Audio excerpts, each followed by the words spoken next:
"Wait outside. You're not cleared for this entrance." The man's voice rang sharply across the marble courthouse steps, loud enough to cut through the hum of morning greetings and the shuffle of polished dress shoes. Suits turned, heads followed, but no one said a word. Liam Colburn didn't argue. He never did. He simply stopped walking. His left foot came to rest on the edge of the courthouse landing, where the shade from the grand pillars dissolved into full morning sun. His hand, weathered and marked by the scars of work, rose slowly to his chest, not in protest, but in reflex, as if searching for something long gone. A badge, a pass, a reason. He wore a simple navy blue ball cap. Across the crown, Vietnam veteran, embroidered in bright gold above a faded ribbon set. The rest of his clothing was plain: pressed slacks, clean jacket, collar gently tucked. His shoes were shined, not for show, but because that's what he'd been taught to do before ceremonies. But his name wasn't on the program. The sharply dressed coordinator stepped forward, extending one arm with mechanical authority and pointing toward the sidewalk. "This entrance is for scheduled honorees only.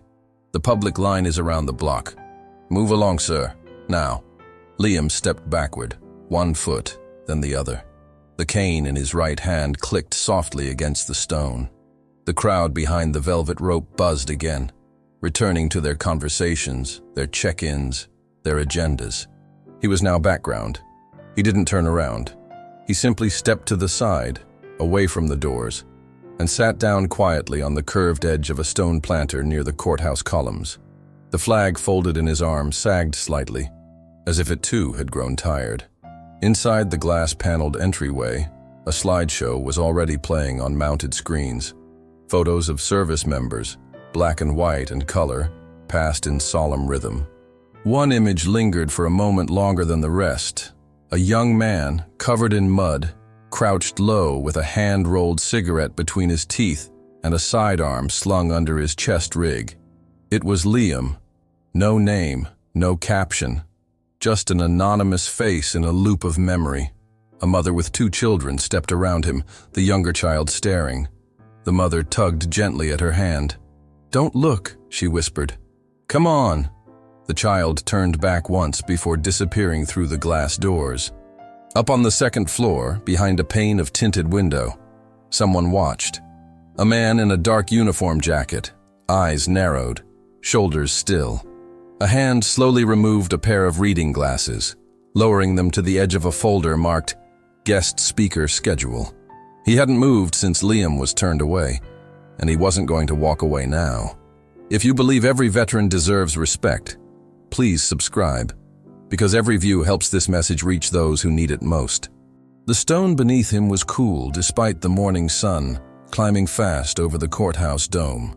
Liam Colburn shifted gently as he sat, his left hand pressing against the small of his back with a tenderness learned over years of living through pain. Not pain that shouts, but the kind that lingers, the kind that gets in your bones and stays there. The flag in his lap was folded tight, creased with care. Its edges were frayed, slightly, not from neglect, but from time. He'd carried it before, to burials, to reunions, to mornings just like this one. Mornings when his name had been called, if not aloud, then at least in print. But this year, the program passed from hand to hand without pause, and his seat, reserved by muscle memory and hope, was no longer his. He didn't scowl, he didn't mutter. That wasn't his way. Instead, Liam reached slowly into the inside pocket of his jacket and retrieved a small, neatly folded letter. Yellowed along the edges, the paper was soft with age, but still intact.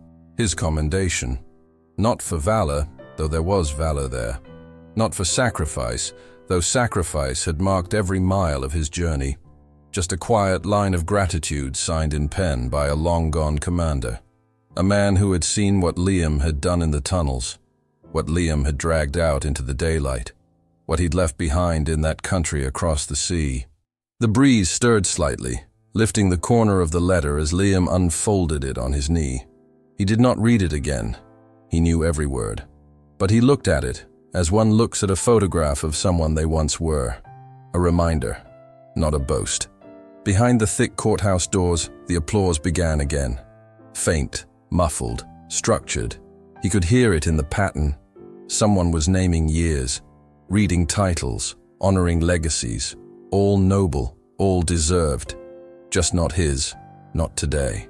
A silver van pulled up at the curb. A man in a charcoal suit stepped out, pressing his earpiece tighter as he moved. His voice was clipped, urgent. "VIPs arriving. Clear the entrance." A uniformed officer nodded and stepped toward the walkway. Liam closed the letter and tucked it back into his pocket. Then, slow and careful, he poured himself a cup of coffee from the battered steel thermos he had brought along. The seal hissed open like an old steam pipe, and the scent rose. Bitter, strong, unfiltered. He sipped without flinching. The cup shook a little in his hand, not from fear, just age. A young man in a black sports coat passed nearby, glancing down. He scoffed under his breath. "Guess he's looking for free coffee," he said to a companion. "Bet that hat came from a gas station." The companion chuckled awkwardly, but didn't respond. Liam didn't blink. He simply lifted his eyes to the tree across the street, tall and rooted, its leaves flickering in the early light. In his peripheral vision, he caught their movement, their voices, their discomfort. He didn't turn to meet it. The wind would answer them soon enough. The back brace under his jacket pinched as he adjusted his weight again. The pain ran low, a ribbon along his spine, but he shifted through it, not around it. He dealt with worse, crawled through worse, bled in worse. A woman in a long coat walked by, her eyes scanning the crowd. She noticed Liam briefly and whispered something to her friend. "They let anyone wear those hats now." Her friend murmured back, "Don't stare, Julie. Just go." Liam sipped again. His hands were steady now. Inside, the screen looped another photo.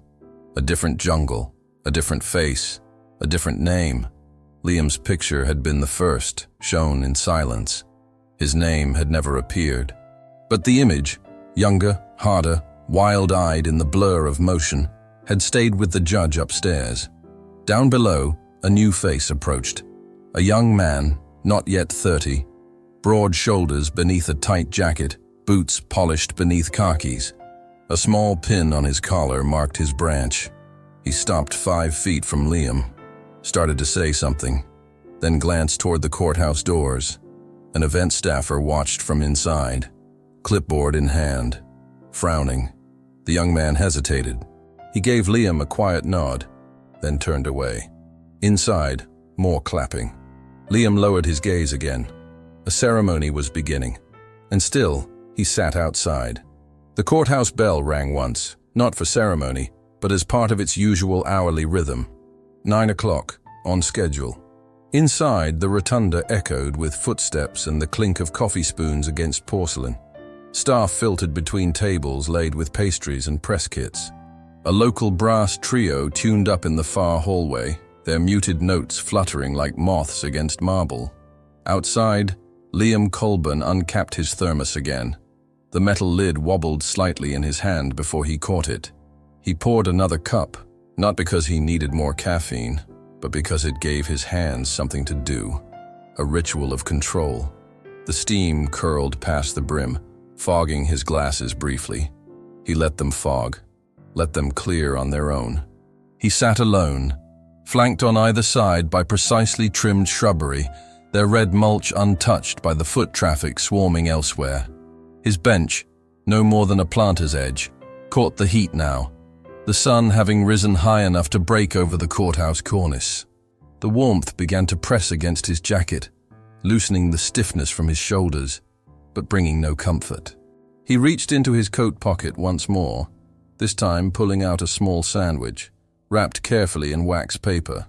Wheat bread, thick ham, a thin stripe of mustard. He ate slowly, not because he was hungry, but because that's what one did when waiting. A group of people passed him again, conference attendees, judging by their matching lanyards. One of them, a middle-aged man with a phone pressed tightly to his ear, paused just long enough to eye the sandwich in Liam's hand. "Bet he thinks they're handing out meals," the man muttered as he passed. A woman beside him didn't laugh, but she didn't correct him either. The bite in Liam's mouth turned heavy. Still, he chewed, swallowed, folded the wax paper again with deliberate neatness, pressing the edges together like folded corners of a flag. Behind him, the flag he'd brought, smaller, ceremonial, had shifted. It leaned now against the planter, its tip just touching the concrete. Liam noticed, reached, adjusted it. His grip lingered on the pole, thumb running the fabric once, smoothing it instinctively. This one had flown for his brother, not himself. A pair of children skipped past, both in crisp school uniforms. Their teacher, younger than his own grandchildren, called out to them to stay with the group. She didn't notice Liam until one child pointed at the folded flag. "Is he part of the thing?" the girl asked.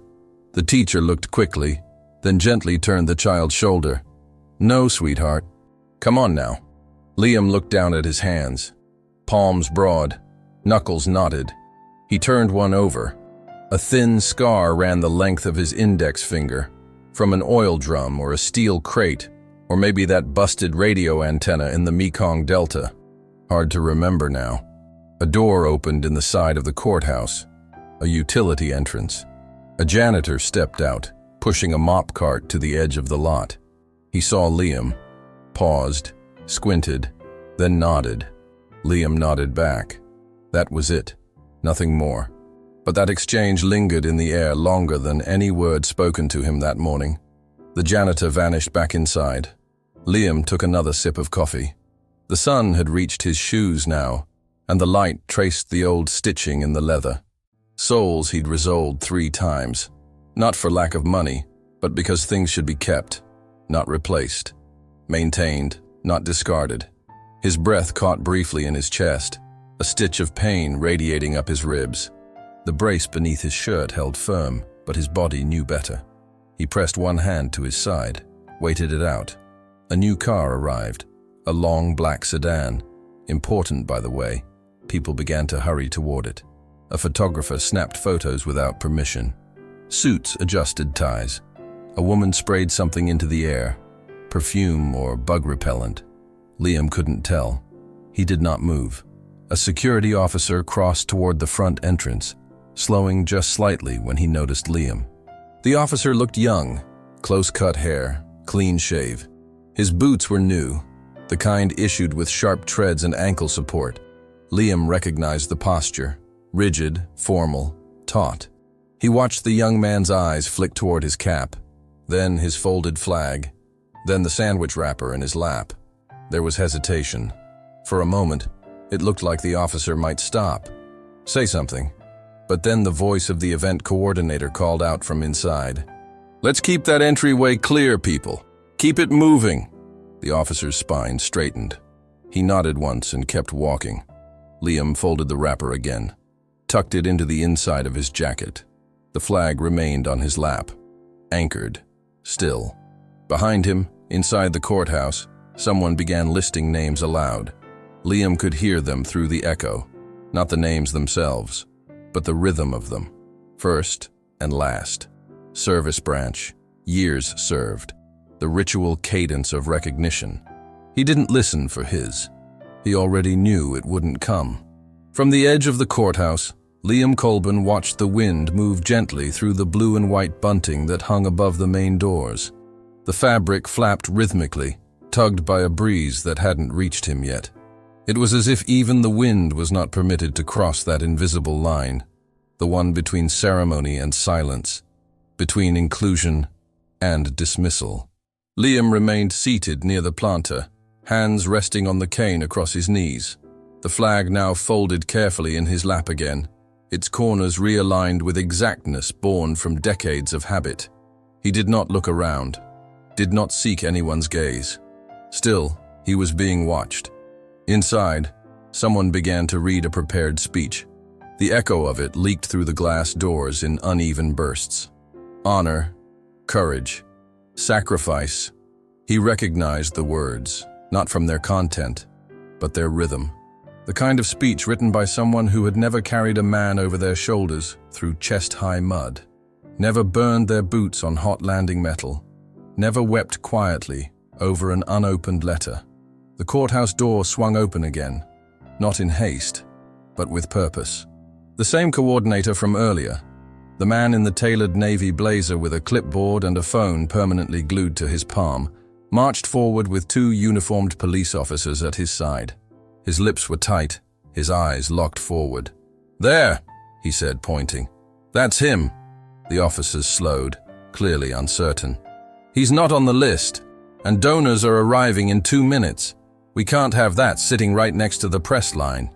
The phrasing struck like cold water. That. Liam heard it. Of course he did, but he didn't move, didn't bristle. He simply shifted his cane slightly, centering it between his feet like a rifle laid gently across a foxhole. One of the officers, older than the other, stepped forward with a slight deferential tilt in his posture. He didn't reach for his belt, didn't raise his voice. "Sir, I'm sorry to bother you, but would you mind relocating to the west ramp side? It's shaded over there and, well, we've got cameras setting up nearby." Liam looked at him. The officer had kind eyes. He wasn't the enemy here. "No need," Liam said, his voice even. "I'll move." He rose with deliberate motion. Not fast, not stiff, just measured. His back brace creaked slightly beneath his jacket. He took the flag in one hand, the cane in the other, and stepped down from the planter edge. "No need to clear me out," he added quietly. "I know when I'm not welcome." The younger officer blinked, glancing toward the coordinator, but said nothing. The older one gave Liam a subtle nod of respect, perhaps even regret. Liam returned it with a slight dip of his head. The coordinator turned on his heel, already dialing a number into his phone. "Thank you," he barked. "Let's keep things tight, people. Cameras on this side." Liam walked. His pace was slow, but it was not hesitant.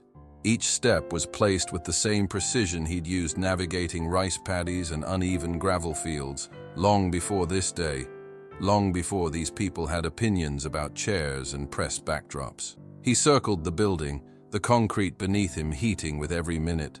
The sun was in full climb now, striking his shoulders with a weight almost reminiscent of jungle humidity.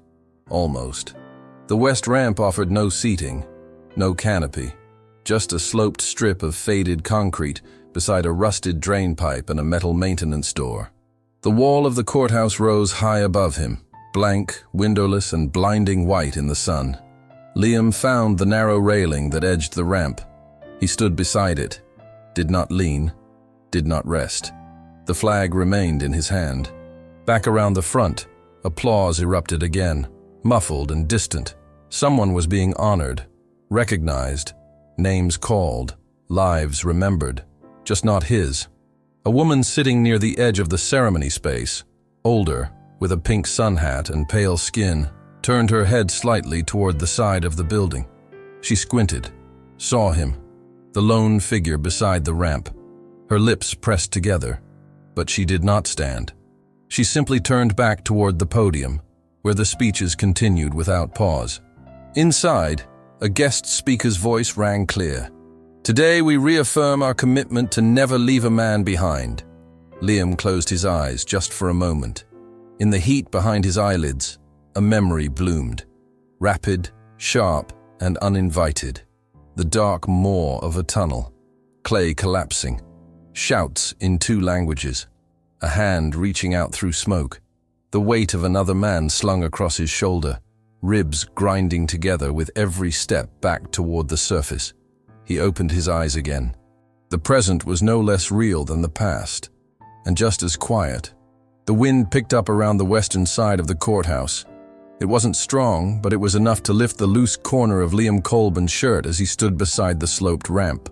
The sun struck his shoulders at a sharper angle now, and with the walls behind him radiating heat, the air around his frame thickened like steam from a sealed tent flap. Still, he did not sit. Still, he did not shade his eyes. His stance was simple, unadorned. One hand resting atop the cane, the other gently cradling the folded flag against his chest. The cloth fluttered once in the wind, caught briefly between memory and presence, then settled back into stillness. He had stood like this before. Not here, not for cameras or speeches, but in the sand of a transport line as a convoy loaded, in a jungle field where the bodies of boys were zipped in canvas and waited for choppers, in front of plywood coffins delivered in the rain. There was no stage then, no flower arrangements, just silence, and a name scratched onto a dog tag. Inside the courthouse, laughter rang out, forced and formal.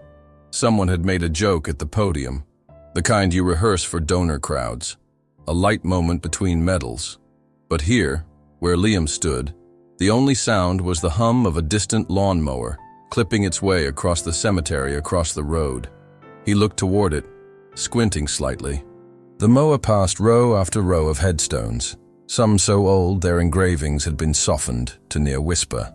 He knew many of those names, had washed some of those stones with his own hands, trimmed the grass around them with the quiet reverence others reserved for church altars.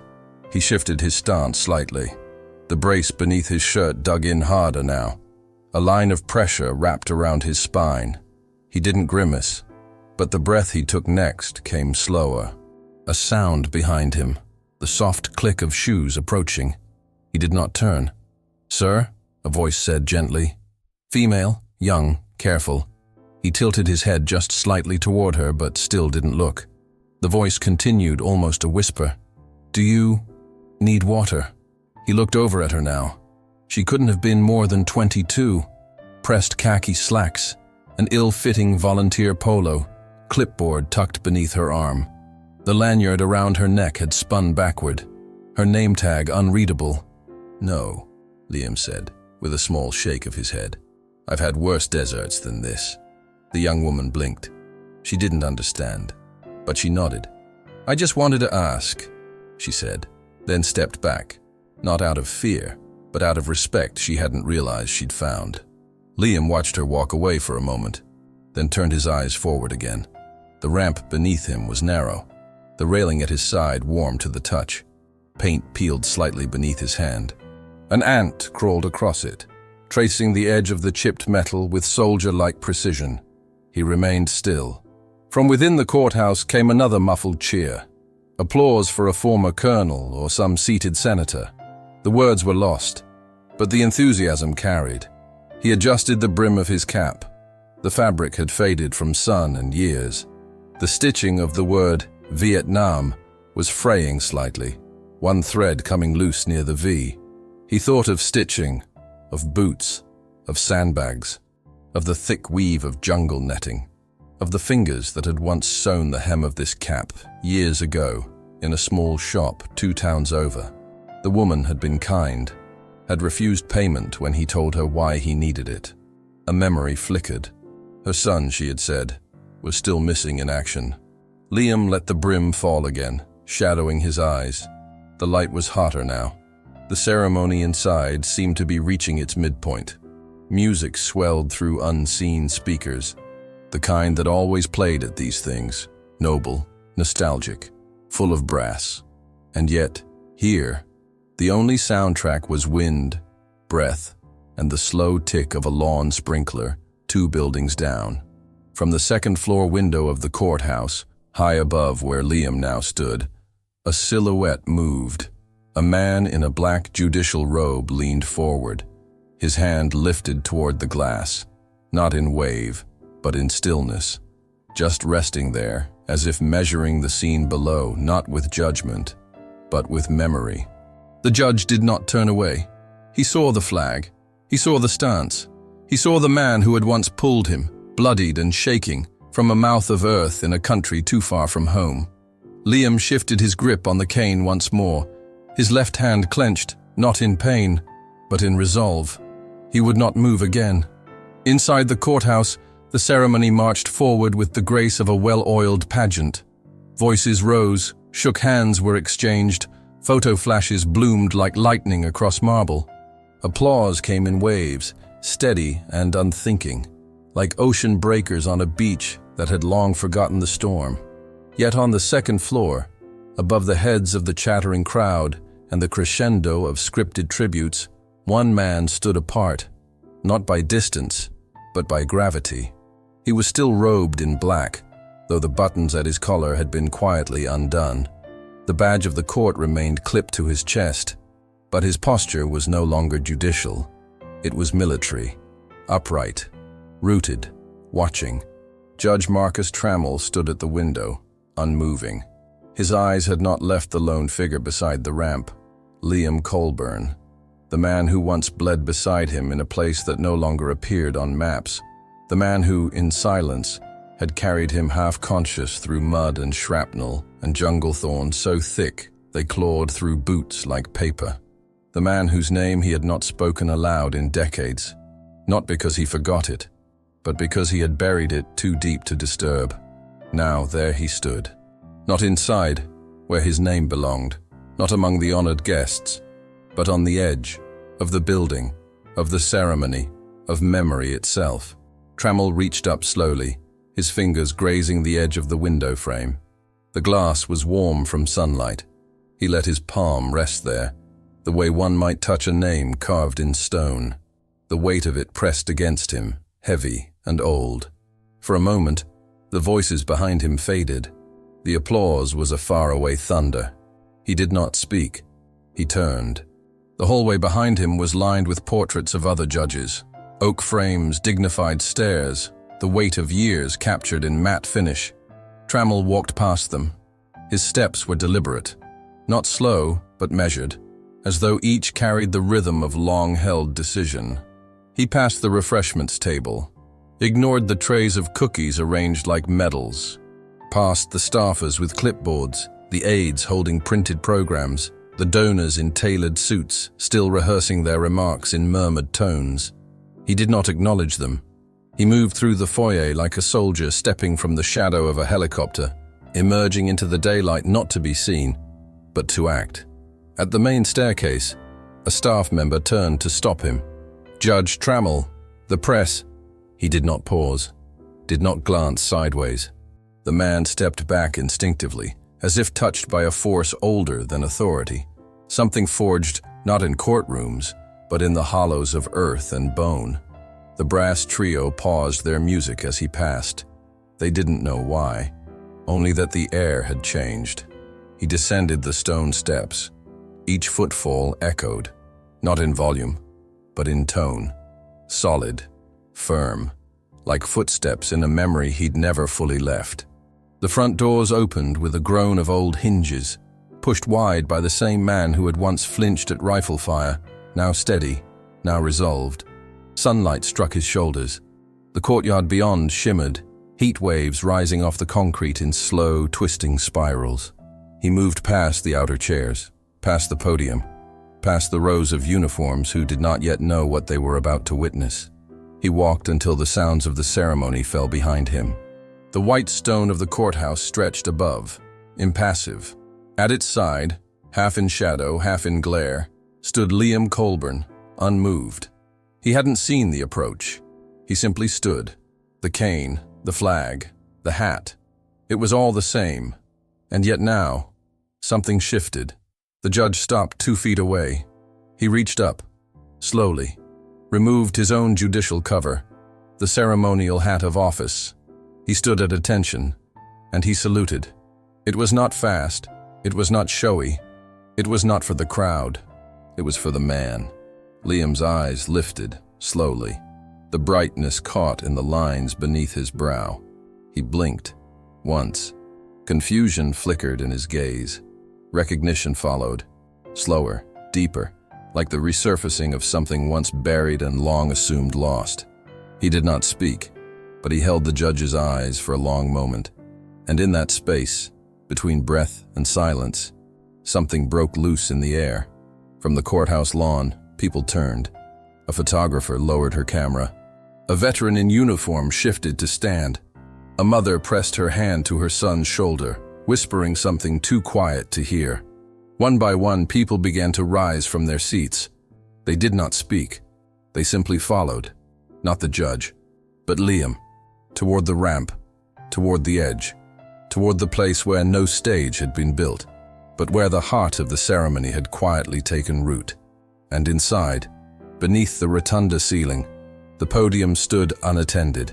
Its microphone hummed into emptiness. The sunlight held steady on the ramp where Liam stood, but something else had shifted in the light. The space no longer felt peripheral. It had, without announcement or decree, become the center of the day. The people gathered slowly at first, unsure what they were approaching, only that something there had become sacred. Judge Marcus Trammell held his salute until his shoulder ached, not out of pain, but out of penance. When at last he lowered his hand, it was not in dismissal, but in quiet surrender. The silence between the two men stretched, long and full, until it ceased to be silence at all. It became recognition. Liam's eyes remained steady on the judge, and for a moment it seemed he might not speak at all. But then, just above a whisper, gravelled by years and memory, his voice stirred the air. "Didn't expect to see you again?" The words fell like a leaf from a branch, simple, weightless, but rooted in something deep. The judge did not answer with words. He stepped forward and stood beside Liam, not before him, not behind. Shoulder to shoulder, eyes cast forward to nothing and everything at once. Others followed suit. First, a woman with a sleeping infant tucked into her shoulder. She didn't speak. She simply stepped out of the crowd and stood near the edge of the ramp, her gaze fixed on Liam as if seeing a name long known, but never read aloud. Then came a teenager, hoodie drawn tight, uncertain, yet drawn by the gravity of something real. He stopped a few feet away, looked down at the ground, then back up at the folded flag in Liam's arms, said nothing. A mother approached next, her son in tow, no more than 9, freckled and restless. She knelt beside the boy and whispered something in his ear. Then, gently, she took from her purse a small bundle of grocery store daisies, wrapped in crinkled plastic, stems bent, and placed them at Liam's feet. The old soldier didn't flinch. He looked down, just once, then up again. The crowd thickened around them. A man in a blue maintenance vest, a clerk from the permit office, an older couple who had never missed a courthouse ceremony in 12 years. They all came, quietly, with steps that hesitated at the edge of the ordinary before crossing into something far older than tradition, something closer to truth. There was no music, not yet, just breath and breeze, and the sound of dress shoes shifting on concrete, until someone, no one saw who, tapped the screen of their phone and let a single sound escape into the open air. Taps, faint at first, as if from across a long field. The slow, mournful notes wrapped around the gathering, pulling them tighter, drawing their heads to bow, not in command, but in instinct. The trumpet's voice rose, then fell, one note at a time, the sound of dusk remembering daylight. Liam's hand clenched slightly on the cane. His fingers trembled, not from age, but from the weight that memories carry when no one else was there to see them. But now, they were. They stood not for a speech, not for a camera, but because the silence around this man had finally been broken, not by noise, but by presence. A boy in a wheelchair wheeled forward, stopping just short of the flag. He saluted, sloppily, with fingers that hadn't learned, but with all the intention of a general. A woman in nurse scrubs reached out and touched the railing near Liam's side. Just once. Her touch was feather-light, not to disturb, only to connect. And there, in the heart of it all, Liam Colburn did not speak again. He did not need to. His story was now being carried by the crowd, not told aloud, but shared, felt, lived. The silence became something larger than sound. It became witness. The low hum of taps still lingered in the air like the scent of rain on scorched earth. The crowd had stilled, not in fear, not in awe, but in the quiet reverence of something finally understood, even if they didn't yet know what it was. Judge Marcus Trammell stood beside Liam, his hand lowering at last from where it had rested against his heart. He turned slightly toward the crowd now, not to perform, not to address, but to speak. His voice, when it came, was not amplified, yet every ear leaned toward it, as if the breeze itself had bowed to carry the words. "This man," Trammell began, eyes fixed not on the audience, but on Liam. "Once saved my life in a place we were told not to remember." A ripple passed through the gathering. Some shifted their footing. Some blinked as if awakening. 1969. A jungle near Quang Tri. It was hot, the kind of heat that seeps into your ribs and never leaves. Our squad was tasked with clearing a tunnel complex we barely understood. I was 20 years old, wet behind the ears. I stepped on a tripwire. Liam said nothing. His grip on the flag remained still, but his head lowered just slightly, not in shame, but in recall. That day had never left him. It had only folded itself neatly into the seams of all the days that followed. "The explosion," Trammell continued, "collapsed the tunnel. I don't remember the blast, just the dark, and the sound of my own breath turning to fire in my chest. I was half buried, shoulder dislocated, ribs shattered. I thought I would die there, alone, unnamed." He paused, then turned fully toward Liam. But he came back for me, crawled through the smoke and the broken timber with a dislocated knee and blood running down his arm. He pulled me out, inch by inch, dragged me across that jungle floor until we saw sky again. He had no orders to do it, no time, no backup, just duty. A hush fell even deeper, the kind that seems to silence even the birds. "He didn't stay to be thanked," the judge said, softer now. He handed me off to a medic, then disappeared into the field again. I didn't know his name until years later. I searched for him, but the records were fragmented, incomplete. He looked to the folded program still tucked in Liam's hand. And today, I saw his name missing again. From the list, from the honors, from the podium. Trammell turned toward the courthouse. His gaze sharpened. "His name," he said, louder now, "should have been first on that list." The crowd stood silent. No one objected, no one dared. The weight of the words settled on their shoulders like ash after fire. A woman in uniform stepped forward, a senior sergeant from the local base, hat tucked respectfully under her arm. She walked to the edge of the gathering and stopped directly in front of Liam. Without speaking, she stood at attention and saluted. Another followed, a man in his 50s, with a limp and scars visible just above his collar. Then another, a teenager in Junior Reserve Officer Training Corps uniform. Then a silver-haired Marine whose back straightened as if pulled by the very core of his soul. One by one they came forward, not to speak, not to make amends, but to stand. Liam's hand on the cane tightened. His jaw shifted, his chest lifted just enough to be noticed by those closest. He still hadn't spoken again, but he was seen. Finally, fully, he was seen. And for the first time since morning, he did not stand alone. Inside the courthouse rotunda, the atmosphere had begun to fray. The podium remained unoccupied, its microphone humming gently into a room that no longer listened. Rows of chairs sat half-filled. The slideshow flickered on without direction, frames slipping by like forgotten postcards, unmanned, unseen. The event director, a tall man with silver cufflinks and a clipboard worn from the morning's agenda, paced with growing unease. His eyes darted toward the front entrance. The crowd was thinning, not by disruption, but by some invisible call. "Where is everyone?" he asked a staffer, barely whispering, as if the walls themselves might judge the question. "They're outside, sir," the young woman answered, uncertain. "Outside?" He pushed through the double doors, stepping into the light with all the urgency of a man losing control of a well-polished illusion. What he saw stopped him mid-stride. No cameras, no band, no banners. Just people, more than half the original audience, gathered in a wide half-circle near the side ramp, beneath the flagless sun.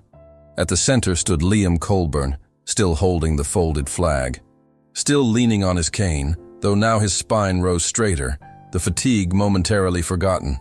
His profile was defined by contrast, one side lit by morning glare, the other softened by the shadow of the overhang. The crowd didn't surround him. They anchored to him, not like followers but like fellow keepers of something too often buried. The judge remained at Liam's side, arms folded behind his back, like a junior private once more, standing not in front of a superior, but beside a brother. A young aide approached from the steps, her eyes scanning the group with careful respect. In her hand she carried a laminated sheet, the program for the ceremony, now smudged at the corners. She knelt slightly, just enough to be at Liam's line of sight, and held it out. "Sir," she said gently, "would you be willing to move the ceremony out here, if it's not too much trouble?" Liam blinked slowly.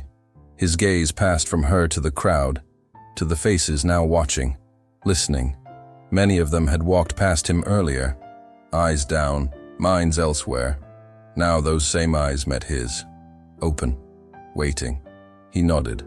Once. The motion was small, but it carried like a bell across the silence.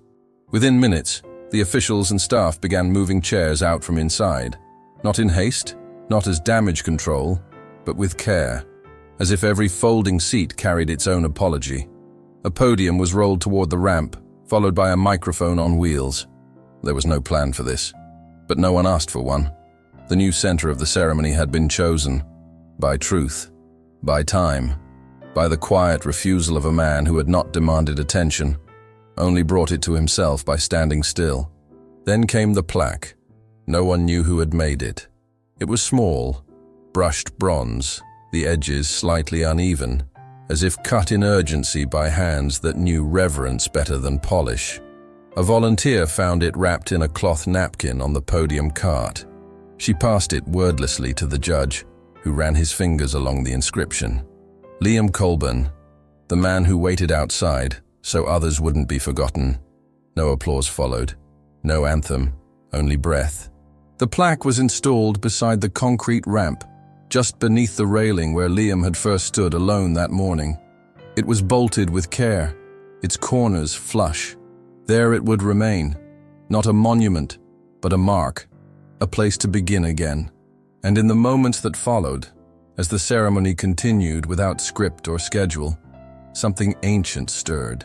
A ceremony once meant for names on paper had been reshaped by a name almost left off entirely.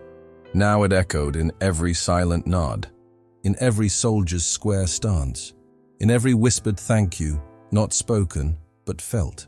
Liam didn't speak again that day. He didn't need to. A week later, the courthouse steps looked unchanged, the stone still pale from decades of sun, the trees nearby beginning to shed the season's earliest gold. But something unspoken lingered now in the wind, a weight of awareness, a pulse beneath the ordinary. A city bus groaned to a stop across the street, doors sighed open. Liam Colburn stepped down slowly, gripping the metal pole with a sure, patient hand. He wore the same coat as before, though it had been brushed clean. The brim of his cap was tucked low, shadowing his brow from the morning glare. In his other hand, he carried the old thermos, the dented one, the one that poured coffee with the smell of 10,000 mornings behind it. He didn't rush.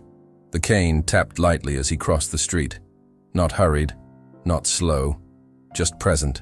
He reached the courthouse path just as the bell above the entrance tower struck the hour. Near the side ramp, the same one where he'd been asked to wait just 7 days before, something new stood beneath the alcove. A folding chair, but not just any chair.